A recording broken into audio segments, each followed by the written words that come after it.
vavy teo aloha dia hitantsika tsara fa ny nahaterahan'ny Samsona no voalaza atondray amin'ity mpitsara toko 7-12 ity. Ny zavatra tonga tsaintsika voalohany indrindra izany dia hoe Jehova dia manomana olona tsy lanin'ny olona mihitsiny izany tsy lanin'ny olona omaniny Jehova hanafaka an'ireto zanak'Israely reto satria isaky ny hetsika dia mihodina foana, isaky ny maty izay mitondra eo mitsara eo dia mihodina foana. Dia iteto indray tena hoe zaza mbola ho ateraka, zaza mbola tena hoe mbola any alavitra any izany raha hoe fieritreretana anazy anefa miaraka amin'ny Jehova izany tena hoe izay hoe mahagaga izay, ny anarana mahagaga hozy izy izany araka amin'ny vakiko teo. Ity anjelin'ny Jehova ity dia Andriamanitra ihany no tena marina satria fantatsika tsara fa Andriamanitra miseho amin'ny endrika maro samihafa. Raha hitantsika tsara ny fisehoany tamin'ny Mosesy, endrika tarehina hafa teo amin'ny Romemy izy. Izany hoe Jehova izany tsy ho zakan'ny olona izany ny herin'Andriamanitra raha tena hoe iseho mivantana, tena hoe Andriamanitra direct tena hoe mivantana fa izy maka endrika ohatr'izay foana izy nefa ny izy mba hazakan'ny olona ny heriny satria izany herin'Andriamanitra izany tena hoe mahery izany ary tena ataoko angamba fa tsisy afaka tena hoe hifanatava raha tena hoe izany herin'Andriamanitra izany. Hitantsika raha tamin'ny nisehoany tamin'ny Mosesy ary tena hoe mahery mihitsiny, mahery ilay herin'Andriamanitra. Dia ity anjely voalaza ity dia Andriamanitra ihany raha tena hita amin'ny famakinana azy sy ny fijerevana anazy satria izay hoe izy dia mahagaga ary dia mahay zavatra rehetra izy, afaka miseho amin'ny endrika maro samihafa izy hoe anjelin'ny Jehova. Ary hitantsika tsara moa izany fa tahaka ny tadiditsika moa nahateran'i Jesosy ihany koa, anjeliko nge nilaza tamin'ny Matia hoe toe-dazy ianao, tena hoe efa voapetrapetraka mihitsiny ihany koa tahaka ny zavatra rehetra izany efa amin'ny Jesosy tsy mba misy surprise tsy mba misy zavatra tonga ho azy izany fa zavatra efa voalamina daholo. Raha ny tena marina, raha ny tena izy eny fa na dia izao fiainantsika izao tsy mba misy zavatra kisendasenda izao na hoe inona natongavako taty Liban na hoe inona natongavanao tany amin'ny toerana hafa fa zavatra efa voalamina an'Andriamanitra daholo io fiainantsika io fa tsika mbola tsy nahalala any fa tsika rehefa tatidika dia miara tena tsy mieritreritra hoe za mihitsy nge nitaingina avion izany na za zao ngamo nieritreritra an'izany fa ohatrany hoe rava mantsy le zone France ny antanay tao Antananarivo ary presque piasan'ny zone France daholo le mandeha aty ivelany io dia tamin'ny ady be tamin'ny 2009 iny dia be tabe very azy dia misy mandeha any Liban izany hono dia mba sendra mananaonao dossier teny teny atao teny nisy an'izay agence-nay izay dia tsy nieritreritra mihitsy fa hoe mitsapatsapa ka izay zavatra izay izany hoe tsy sendrasendra izany fa zavatra efa voaplanin'Andriamanitra daholo eny fa hatramin'ny nahaterahantsika nametrahanantsika tao anaty kibony eny tao arany efa voaplanin'Andriamanitra. Ary dia hoy manota amin'ilay anjelin'ny Jehova hoy hoe iza moa ny anaranao mba hanomezana voninahitra anao sisy rehefa tanteraka ny teninao antany hoe hanomeza hitantsika an'izany mahay manome voninahitra izy satria fantany fa zavatra tena hoe sarobidy izany hoe momba izany misy tao hoe hananjanaka tampoka izany angamba tena hoe na ataoko hoe olona tsy dia nanompo ary na olona tsy mino mety lasa ihany ny sainy hoe tena mahagaga mihitsiny izany tena zao zavatra izao tena hoe Andriamanitra mihitsy no manio an'izao amin'ny fiainantsika dia hoy ilay anjelin'ny Jehova taminy eo anjely izany dia grand T sy grand A daholo mazava ho azy fa Andriamanitra foana ity no maka mendrika anjely.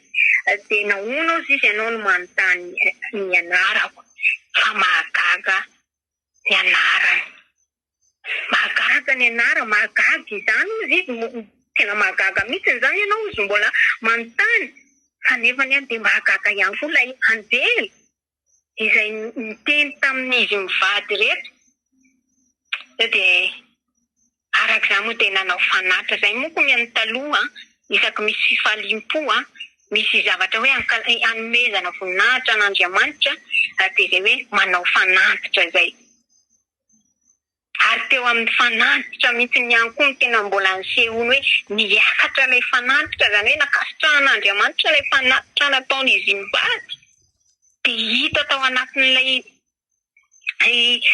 fanantitra n'ilay afo niakatra.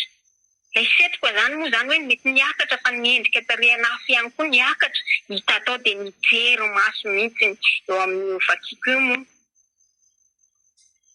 Ary nanao zava-mahagaga ozy izy. Ary mbola nijery teo manao amin'ny vady. Tatsika amin'izany mahay ny zavatra rehetra eo Andriamanitra efa vaditsika io. Satria Andriamanitra mahagaga izy. Ary amin'ny 19 niakatra amin'ny lanitra ny lehilahy fitatsika amin'izany. Niakatra. Izany hoe nakasitrahan'Andriamanitra araka ny voalazako teo. Ary tao anatin'ny lehilahy tao amin'ny alitara ilay anjenin'i Jehova ozy izy. Ary nahita maso zany tena hoe nijery ary niakohaka. Fiankofana dia endrika tena hoe fanomezam-boninahitra an'Andriamanitra. Fanandratana an'Andriamanitra. Eto zany tsika dia tokony hipetraka any anaty saintsika tsirairay avy hoe Andriamanitra mahagaga ny Andriamanitra evavanao ka ninona zany hoe mety hoe zavatra tsy araky ny eritreretinao eo amin'ny fiainana. Tadidio fa hain'Andriamanitra ny zavatra rehetra. Mety hoy ianao hoe tena fa tsisy hevitra intsony izay ilay hoe antsika olombelona impossible fa amin'Andriamanitra tout est possible. Ka tena manana an'izay finoana izay. Ary dia ity mpivady ity koa dia toetra misy toetra tsara tokony alain'ny mpivady tahaka ihany koa. Izany hoe fifampiresahana mahitsy. Fifampiresahana tena hoe ampitoniana. Matetika mantsy ny mpivady dia izay hoe indraindray zany hoe mifanohatra, indraindray tsy dia matoky ny ray na dia miteny dia voatohatra foana, manohatra foana. Dia hanina zavatra marina ny tenenin'ny ankilany dia ohatry hoe zavatra diso foana satria ao amin'ilay fanoherana ka. Araka ny tenenin'ny mpitarika teo hoe matoy izany sorena amin'ilay zavatra natao dia efa fanahy hafa mihitsy ny ao anatiny.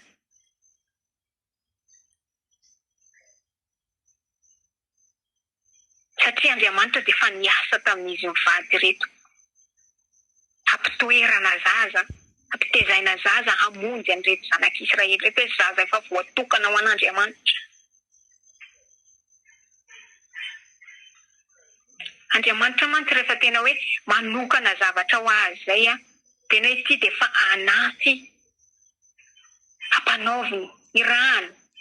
Hitantsika amin'ny tantaran'i Mosesy ange ahoana moa zany fomba nahitana Mosesy tanatin'iny zozoro iny zaza vao kely iny. Tatsika andramo satria misy planina an'Andriamanitra aminy. Tahaka izany daholo amin'ny fiainantsika tsirairay avy. Tsy misy fiainana kisendrasendra zao amin'Andriamanitra fa zavatra efa voalamina sy voapetrapetraka daholo. Fantatro izy hatramin'ny namoronana asy ianao zany dia tadidio fa efa fantan'Andriamanitra. Izy toerana misy atsika zao efa planina an'Andriamanitra fa tsy hoe za teo any andafy mety tao anatintsika ihany koa ny etaeta fa ilay zavatra efa fantan'Andriamanitra. Dia tsy maintsy tanteraka. Indraindray tsika mety manontany tena fa dia maninona ny fiainako ohatr'izao efa izay mihitsy n'ilay hitondran'Andriamanitra ny fiainanao. Fa maninona zany za dia voatery hoe hiasa ohatra hoe efa izay mihitsy zany hitondran'Andriamanitra ny fiainanao. Fiainantsika tsirairay avy dinio tsara ange ny fiainanao e. Dia amin'izay zavatra izay zany tsika tsy mety ihany koa ny monitsika satria ohatry ny hoe lasa hoe tsy manaiky an'ilay fitondran'Andriamanitra. Nefa dia maro amintsika izay hoe izay tsika moa dia izay monina tahaka ny zanak'Israely izay. Raha mbola tsy mifanaraka ny sitrapontsika dia tena hoe tena tsy izao mihitsy ny eritreretiko nefa nino ny fantan'Andriamanitra fa mety amin'ny fiainako sy ny fiainanao indrindra fa amin'izao andro iainantsika izao. Fitondran'Andriamanitra daholo. eny fa na dia hatramin'izanakinareo izay efa niteraka rehetra efa misy planina an'Andriamanitra daholo amin'ireny zaza reny. Ianao no atao fitoerana itoerana iny fotsiny manabe azy mikolokolo azy mikarakara fa Andriamanitra nefa tena mametrapetraka amin'ny planina hoe ity zanaky ny rahavavy ity ohatr'izao ny lalana alehany. Dia rehefa tonga ny fotoana ohatr'izao izy dia lasa manompo ahy.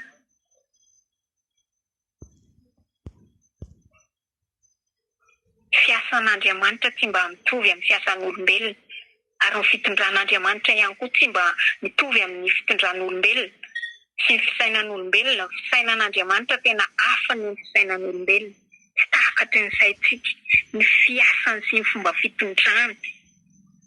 Fa rehefa tena ao miaina amin'ilay izy tsika vao mahatsapo tena hoe mahagaga izao Andriamanitra izao mahagaga izao fitondran'Andriamanitra izao rehefa miaina amin'ilay izy tsika vao tsapatsika izay tena Andriamanitra mahagaga marina ny Andriamanitra ivavaha. Na dia tsika miala tamin'ny fotaka mandrevy ny fahotana io arany tena hoe tonga saina tena hoe tsara loatra izao Andriamanitra izao. Izay zavatra nitantarainy rahavavy izay moko tamina teo tamin'ny volakandro resaka toetoetra ny ankizy izy.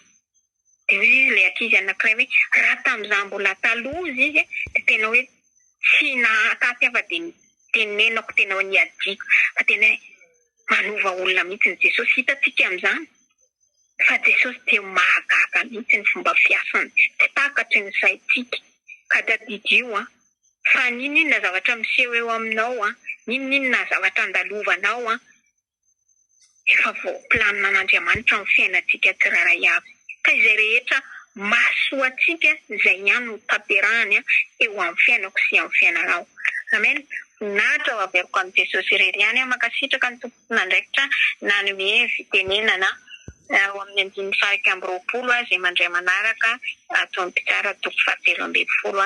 Samita iny Jesosy daholo dia ho averiko any amin'ny tompoko nandraikitra ny mikro. Amen.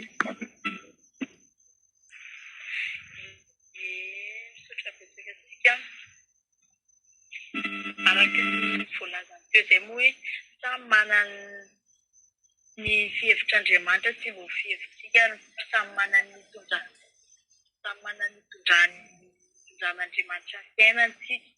Dia rehefa nge tamin'ny misaotra betsaka anao moa dia efa makafakan'izay dia mitomboa ny fahasoavana. Dia rehefa tamin'ny Abrahama ny zavatra nikorina nanaraka taty amin'ny zanany. Nanaraka taty amin'ny rehefa tamin'ny Abrahama fa ny zavatra nikorina nanaraka taty amin'ny zanany. Dia tsarantsika izay fa nanambady Abrahama dia momba ny vadiny, dia nanambady koa Isaka dia momba.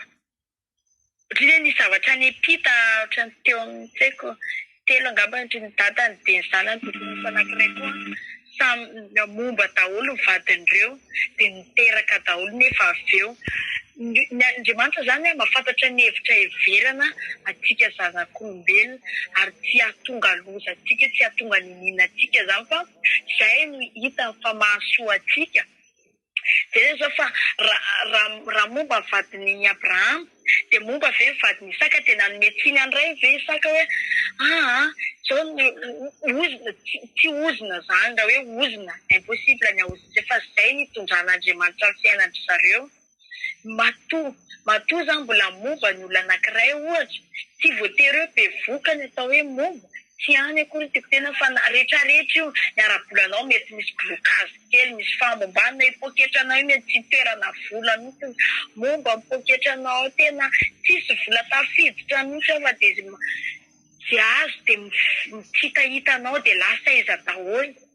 Dia Andriamanitra nefa indraindray Andriamanitra izy ny tena Andriamanitra tsy azo tsapaintsika amin'ny zavatra ratsy izy hoe mandalo ady maty ianao ohatra izao hoe tenenina izao ohatra ny hoe hoe Sandra ianao aza mitidra boaty izany fa ratsy izany dia mbola be saina ihany nandeha nakany dia ozy amin'izay rehefa maty tany ozy amin'izay ny ray aman-dreniko izay ny fitondran'Andriamanitra azy izany, tsy fitondran'Andriamanitra izany fa fitondran'ny devoly satria be saina mbola nandeha nakany ihany dia maty tany dia Andriamanitra ve mitondra zany? Andriamanitra tianao zavatra hampalahelo be any olombelona zany, fa fantany hatreto ny zakako, hatreto ny zakanao, hatreto ny zakany anaka. Andriamanitra samy manana itondrany atsika. Teto zao rehefa nafantatra an'izay Noa, misy avady Noa manoa dia nanao fanatitra izy teo anatrehan'Andriamanitra. Dia rehefa nanao an'izay izy dia tsika ny voalazany teo fa tena hoe zavatra mahagaga teo amin'ny fiainan'izy mivady tokoa le izy, dia nataony le izy. Dia misy ny olona amin'izao ohatrany bevoka ny vadiny, hoe naniry zanaka lahy io, na naniry zanaka vavy, na naniry kambana, na kambana roa, na kambana telo, na efatra, izay niriny. Dia amonoana omby anankiray io. Rehefa raha ohatra izao hoe bevoka dia kambana le zaza na hoe lahy na vavy, dia amonoana omby anankiray. Misy olona manatoe-tsaina hoe vonoina fotsiny le omby, afaliana ny ampony fotsiny dia vokisany ny olona rehetrarehetra. Fa misy koa nefa ny sasany ho ataony ho an'Andriamanitra, aterina eo anatrehan'Andriamanitra. Izy amin'izao mety tsisy hanao azy etsy hoe tia hitondra ondry dia aterika ao am-piangonana eo amin'ny alitara. Tsisy manao azy etsy amin'izao, fa volany ataon'ny olona amin'izao. Dia nefa vidina ondry, ataontsika hoe ohatrina vidina ondry tamin'izany, ataontsika hoe 500 000. Dia raha amin'izao mety efa 500 000 intsony vidina ondry, fa ataontsika hoe million ohatra. Dia raha izay million izay misy tsy mahafoy an'izay ny olona ho an'Andriamanitra. Fa misy sasany faly fotsiny fa niteraka nahazo lahy ihany na nahazo vavy ihany dia atao fifaliany olombelona fotsiny mba hankalazana atao hoe fahaseho amin'ny olona zany faly manana dia mirehareha oka ho atsika. Dia ninona zavatra nirina nangatahana tamin'Andriamanitra ka andeha hanao fanatitra an'Andriamanitra, oka fanatitra akasitrahan'Andriamanitra ny ataontsika, fa tsy akory hoe fanatitra tsy akasitrahana.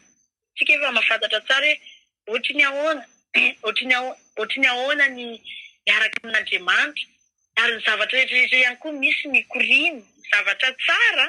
Ohatra hoe amin'ny mamanay ohatra izao misy zavatra anankiray tany aminy dia mipita mity aminay zanany iny, dia mipita hatrany amin'ny taranaka any iny. Fangatana amin'ny tompo tsy ny zavatra ratsy ny epita fa zavatra tsara ihany. Dia omeko ny manaraka ny micro eo amin'ny andininy 120 izay mandray manaraka. Efa 5 sisa.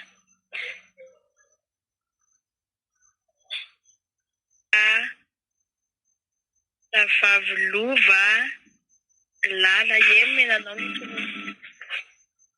fiadananao za maka fotsiny dia raha misy afaka mandray mamakafaka dia raisina zave miarabantsika rehetra amin'ny anaran'ny tompo dia vakiako ny teny ao amin'ny tara 7:20 andininy 1:20 anaran'i Jesosy. Atenseho tamin'ny manoa sy ny vadiny intsony ilay anjelin'i Jehova dia fantatry manoa fa anjelin'i Jehova izy. Ary hoy manoa tamin'ny vadiny faty tokoa isika satria efa nahita an'Andriamanitra. Fa hoy ny vadiny taminy raha sitraky ny Jehova ny hahafaty atsika dia tsy ho nety nandray fanatitra dorana sy fanatitra hoanina tamin'ny tanantsika akory izy, ary tsy ho nampahitana atsika izany zavatra rehetra izany, ary tsy ho nampandray atsika izany zavatra izany ankehitriny. Ary niteraka zazalara vehivavy ka ny anarany natao hoe Samsona dia nitombo ny zaza ary Jehova nitahy azy. Dia nitombo ka nanindry azy indraindray ny fanahin'i Jehova tany Mahanedana teo anelanelan'ny Zora sy Estaola. Ia mangasitraka atsika rehetra dia za somary misisika kely fa tsy manam-potoana dia Teny Jesosy daholo dia miangavy ianao an-tanandroa izay mba afaka makafaka izay ten'Andriamanitra izay.